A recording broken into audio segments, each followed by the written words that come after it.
শীতের সময়টাতে যদি দেরি করে স্নান করা হয় তাহলে মনে হয় কি যেন আরো বেশি শীত লাগছে। আজকেও আমার তাই হয়েছিল।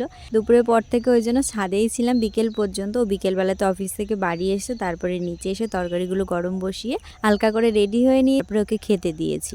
আজকে খুব তাড়াতাড়ি করে সন্ধ্যেটা দিয়ে নিয়েছি কারণ দুজনে যাব মেলাতে। তো আগের থেকেই ভাইকে বলা ছিল, তো মেলাতে দেখা করে নিয়ে এখন ৩ জনে ঘুরে বেড়াচ্ছি। আজকে আমরা এসেছি বাণীপুর লোক উৎসব মেলাতে। এই মেলাটার কথা আমার একটা মামার কাছে শুনেছি আর এখানকার ফটো ভিডিওগুলোও দেখেছিলাম। সেই সময় থেকে ভীষণ ইচ্ছে ছিল আসার, তখন আর আসতে পারিনি, কিন্তু এই যে প্রথম আসা হয়েছে এখানটাতে এসে তাই ভাবছি যে কোন জিনিসটা নেই। সব ধরনের জিনিস রয়েছে, শিক্ষণীয় ব্যাপার, হাতের কাজের জিনিসগুলো রয়েছে। আর তাছাড়া সবজি দেখলাম, বড় একটা লাউ, কচু, আখ, এই কটাই সব থেকে বড় দেখেছি। আর তাছাড়া ইলেকট্রনিক্সের জিনিস রয়েছে, পিঠে পুলি তো রয়েছেই রয়েছে। আর এখানটার একটা জিনিস ভীষণ ভালো লেগেছে, সেটা হচ্ছে আগুনে সেঁকে পাঁপড় তৈরি করা হচ্ছে। তো তোমরা কারা কারা এই মেলাতে এসেছো অবশ্যই কমেন্ট করে জানিও।